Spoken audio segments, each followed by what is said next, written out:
ইতিহাসের খালি সবচেয়ে বড় শিক্ষিত না, সব শিক্ষিত মানুষের শিক্ষক ছিলেন আমার গোড়া মুহাম্মদুর রাসূলুল্লাহ। আল্লাহর হাবিব ওই দুই মিশনে যখন ওই বর্বরদের পেছনে মেহনত শুরু করলেন, ওই বর্বরগুলো এখন আর বর্বর কিন্তু নাই, নতুন নতুন পরিচয় আয় পড়ছে। এখন বলে নতুন পরিচয় কি? বলে আমি কি বলবো, আল্লাহকে জিজ্ঞেস করো, নবীকে জিজ্ঞেস করো। আল্লাহকে জিজ্ঞেস করলাম, মালিক এই বর্বরদের নতুন পরিচয় বলেন। আল্লাহ জানায়া দিলেন সূরা ফাতাহের মধ্যে, সীমাহুম ফি ওয়ুজুহিহিম মিন আসারিস সুজুদ। বলে ওদের চেহারায় দেখবা সেজদার চিহ্ন আছে। বলে সেজদার চিহ্ন তো বাহির দিয়া, তার মানে বাহিরে ফিটফাট আবার ভেতরে সদরঘাট কিনা? আল্লাহ বলেন না না না, আমার নবীর সাহাবীরা বাহিরেও এক নাম্বার, ভেতরেও এক নাম্বার। বলে কেন ভিতরে এক নাম্বার? আল্লাহ জবাব দেন, কারণ আমি ওদের কলবের পরীক্ষা নিয়েছি, ওদের তাকওয়ার পরীক্ষা নিয়েছি, ওই পরীক্ষায় ওরা পাস। আল্লাহ বলেন উলাইকাল্লাযীনা ইমতাহানাল্লাহু কুলুবাহুম লিত্তাকওয়া লাহুম মাগফিরাতুন ওয়া আজরুন আযীম।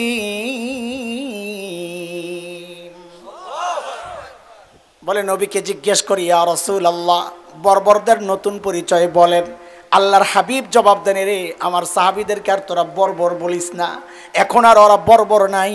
তো নবী এখন নতুন পরিচয় কি আপনি বলেন না?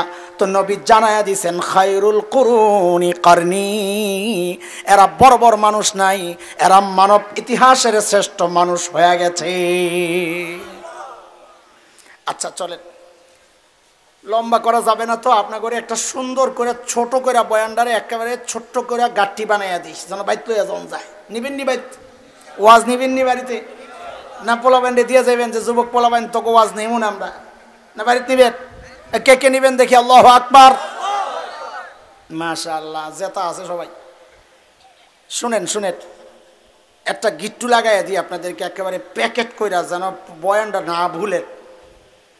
মনে রাখা মুখস্থ করা সহজ হয়, মনে রাখা সহজ হয়, বাড়ি নেওয়া সহজ হয়। তো মনে রাখার জন্যে, মুখস্থ করানোর জন্যে এটারে আগে তো সহজ বানাইতে হবে। তো একটু সহজ বানাই আপনাদের জন্যে। পেছনে যা বলছি সামনে যা বলবো ইনশাল্লাহ, গোটা বয়ানটা 6 কথার বয়ান। এই জুয়ান আলেম জবাব দেওয়া লাগবে না, কিন্তু মুরগি বানাই দেবো, আমার অভ্যাস খারাপ আছে। কাছে যেগুলো বইছে, এই কয় কথার বয়ান? মাদ্রাসার ছাত্র যেগুলো, এগুলো সাবধানে থাইকো, না পারলে কিন্তু সোজা মুরগি বানাই দেব। কয় কথার বয়ান? হ্যাঁ, সাহাবীদেরকে নিয়ে 3 কথা, আমার মতো জাহেলদেরকে নিয়ে 3 কথা, বাস এই 6 কথার বয়ানই আজকে। এই 3 কথার একটা উদাহরণ দিব, এই 3 কথার কিছু উদাহরণ দিয়ে কথা শেষ করবো ইনশাআল্লাহ। বলেন কয় কথার বয়ান? সাহাবীদেরকে নিয়ে 3 কথা।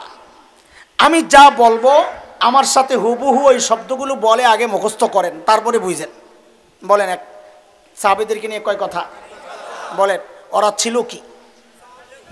জবাব দিয়েন না, আমি বলছি আমি যা বলি হুবহু ওগুলোই বলেন। বলেন ওরা ছিল কি? আবার বলেন ওরা ছিল কি? অবাক হওয়ার মতো একটা ভাব নিয়ে বলেন হইল কি? আবার ওরা ছিল কি? হইল কি? মাঝখানে ঢুকলো কি? আবার বলেন ওরা ছিল কি? হইল কি? মাঝখানে ঢুকলো কি? এবার বুঝেন, বুঝা বললে মজা লাগবে। ওরা ছিল কি? ওরা ছিল মানব ইতিহাসের সবচাইতে খারাপ মানুষ। বলে আপনার এই কথার প্রমাণ কি? প্রমাণ হইল ওদেরকে ঠিক করার জন্য আল্লাহ সর্বশ্রেষ্ঠ ডাক্তার পাঠাইছেন। বোঝা গেল ডাক্তার যেহেতু সর্বশ্রেষ্ঠ, রোগীও সবচেয়ে বড়। কথা ঠিক কিনা? বলেন কথা ঠিক কিনা? তো বলেন ওরা ছিল কি? সবচাইতে মানব ইতিহাসের সবচাইতে নিকৃষ্ট মানুষ। বলে সবচেয়ে নিকৃষ্ট মানুষ হইল কি? সবচেয়ে ভালো মানুষ, শ্রেষ্ঠ মানুষ। তো বলেন ছিল কি? সবচাইতে খারাপ মানুষ। হইল কি? সবচাইতে। বলে সর্বনাশ, বলে কি? সবচেয়ে ভালো খারাপ মানুষগুলা সবচেয়ে ভালো মানুষ হয়ে গেল। কিরে ভাই কোন জাদু এটা? মাঝখানে কি ঢুকছে? কিসের ছোঁয়ায়? কয় মাঝখানে ঢুকছে হইল কোরআন। বলেন মাঝখানে ঢুকছে কি? এইবার বলেন, দেখবেন আলাদা একটা মজা লাগবে। ওরা ছিল কি? বলেন হইল কি? মাঝখানে ঢুকলো কি? মুখস্থ হয়েছে? এই পড়া মুখস্থ হয়েছে? পোলাবেন কইরে তোরা পড়া মুখস্থ হয়েছে নি? বলেন 1 নাম্বার ওরা ছিল কি? হইলটা কি? না হইল কি? মাঝখানে। এবার আমার মতো জাহেলদের কথা, সাহাবায়ে কেরাম যেই কোরআন ধইরা সর্বশ্রেষ্ঠ মানুষ হয়ে গেলেন, আমি ওই কোরআনকে ছাড়লাম। সাহাবায়ে কেরাম যেই জাহালতকে ছাড়লেন, আমি ওইটারে ধরলাম।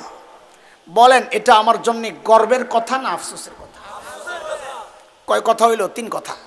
সাহাবীদেরকে নিয়ে কয় কথা? আমাদেরকে নিয়ে কয় কথা? সাহাবীদের 3 কথা শেষ, এবার আমাদের 3 কথা। বলেন ধরলাম কি? আগে কইছেন অবাক হওয়ার মতো, ওরা হইল কি? এবার অবাক না, এবার আফসোসের সুরে বলবেন ধরলাম কি, ছাড়লাম কি। হাত উঠান, এরকম হাত উঠান। সম্মিলিত মুনাজাত ধরাই নাই, যে আগে দলিল দিয়ে গেছে হুজুর বুঝি মুনাজাত করায় না। না, আরেক কাম আছে।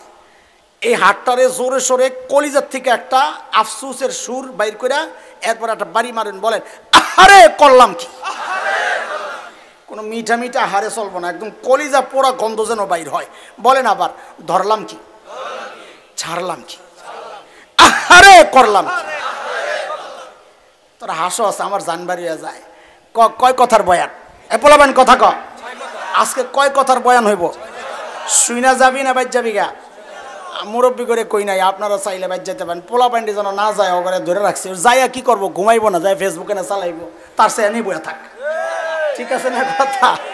এনে বয়া থাক, যাইস না তোরা ফেসবুক চালাইস না, আজকে আমার লগে থাক, ইনশাল্লাহ ফায়দা হবে। বলেন কয় কথার বয়ান আজকে? সাহাবীদেরকে নিয়ে কয় কথা? আমার মতো জাহেলকে নিয়ে কয় কথা?